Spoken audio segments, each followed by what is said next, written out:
प्रिय दोस्तों, नैतिक कहानी है। फोटो खींची तो सच सामने आया। एक बार मैं टहल रहा था।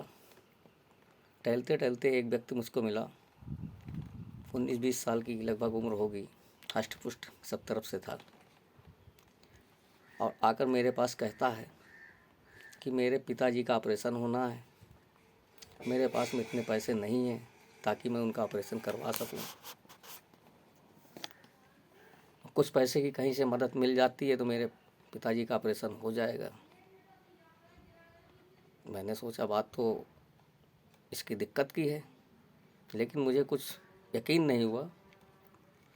फिर मैंने उससे कहा कि इस तरीके से भीख मांग करके इस छोटे से शहर में कितने पैसे इकट्ठा कर लोगे। चलो,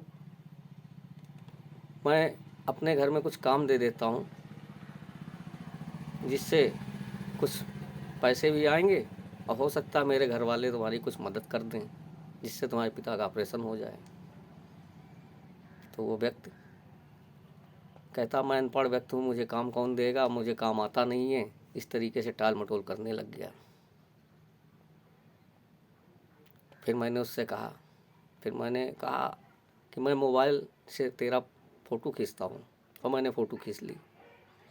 मैंने कहा मैं अखबार में इश्तिहार दे देता हूँ, इस इश्तिहार से तुम्हारे पास में ढेर सारे पैसे आ जाएंगे। अब तुम्हारे पापा का ऑपरेशन पिताजी का हो जाएगा,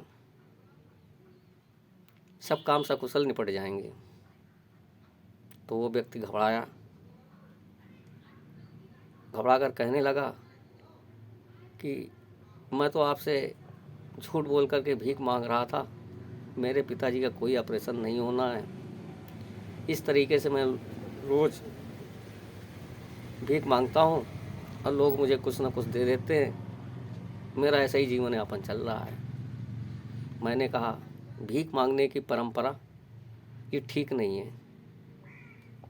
हष्ट पुष्ट हो, शरीर में कोई व्याधियाँ नहीं है, काम कर सकते हो।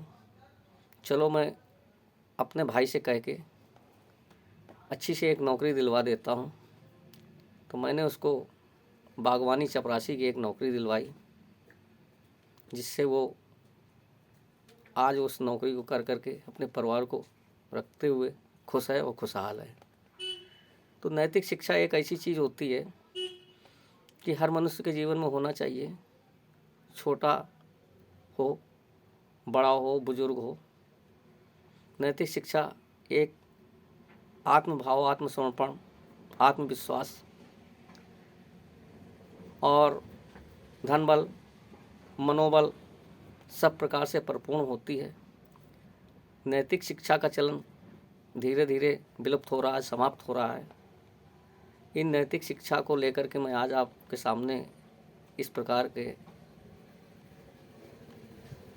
कुछ टिप्स ला करके देता हूँ और दे रहा हूँ, ताकि कुछ मानव जीवन में नैतिक शिक्षा का विस्तार हो सके और पुनः नैतिक शिक्षा का लोगों को ज्ञान हो सके, नैतिक शिक्षा के विषय में लोग जान सकें। जय हिंद।